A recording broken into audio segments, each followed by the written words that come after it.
Mick McGuire, founder of Marcato Capital Management. Thank you so much for joining us for a little talk about your investment philosophy. Let me just go right to this environment and the challenge of it. It's never easy to pick a good investment, but how does an environment like the one we're in, where people are wondering how much longer the equity bull run will last, what the Fed is going to do in terms of rate hikes, and even what the outcome of the election will be and how that'll affect markets, how does all that play into your process, and how do you go about it? Sure.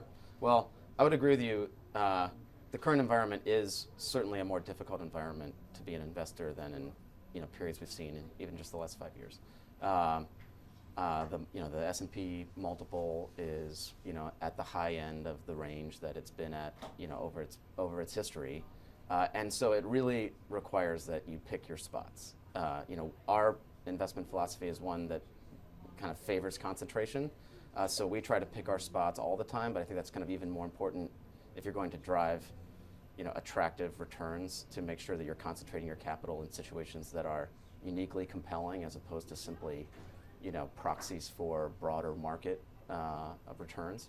And then specifically, we are focusing on companies where we feel like those companies have a lot of self-help that they can attack, that will drive earnings and margins and cash flows, and they're less independent of the vulnerable market environment. to exogenous events. Yeah, exactly. I mean, all of these companies, we are a long biased investor. We are investing in companies that, almost without exception, should benefit in a healthier economic environment and will struggle in a difficult one. So there's no way to insulate yourself entirely from the valuations in the market and the kind of global, or in the case of domestic companies, the U.S. economic environment.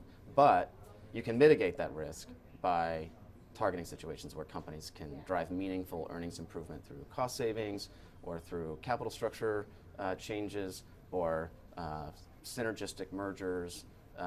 These are all opportunities that companies can use to improve their value. Who are some of your investment heroes? Warren Buffett, Bill Ackman, who would you put on the list? Sure. I mean, it's hard to be a value investor and not give a lot of credit to Warren Buffett. I mean, I think his writings and his investment philosophy are formative for any student of value investing. Close behind him would be somebody like Seth Klarman, who, Of Baupost. Yeah, Baupost Group. I think he's one of the most thoughtful and kind of consistent voices of value investing out there. I think similarly, Howard Marks. He's more of a debt investor than an equity investor, but his kind of basic principles of margin of safety and picking your spots but concentrating your capital. Those three are kind of who I always recommend other people study as closely as they can to kind of internalize the basic principles of investing. And I learned an enormous amount from Bill. I mean, I think Bill has a creativity that is unique, and a lot of the most successful investments that he has had over time and that Pershing Square has had over time are in companies that are very well-known businesses that the investment community has had years to study and evaluate, and Bill created value by identifying a lens of viewing the business or sources of value that other people had not really perceived. And so his being able to not just stick to kind of like the core value investing principles, but also bring a creative perspective and a view of what's possible is also an important part of investing. John Paulson, the merger arbitrager who's most famous for his subprime short in 2007, has said over the years the single best piece of advice he could give to a small investor is to buy their own home. Do you have an analog to that from your world experience? My single best piece of advice I could give to an investor? For a small investor who's interested in stocks or anything for that matter.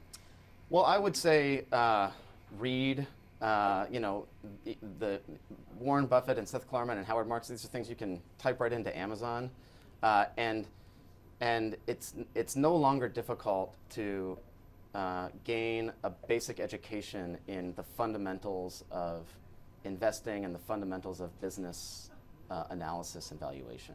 I have a bias towards valuing a business based on the cash earnings that the company generates. And as soon as you deviate from that, you quickly become caught up in viewing the market as a casino or as a kind of greater fool theory where you're simply trying to, sell before, the next person, sells in front of you. And that is exactly where a small investor or a retail investor can find themselves feeling lost and confused. But if you have just invested a little bit of time in some of the basic fundamentals, you know why you own something and you know what you think it's worth, and you can ride through the volatility. Mick McGuire, thank you so much for your advice and your time.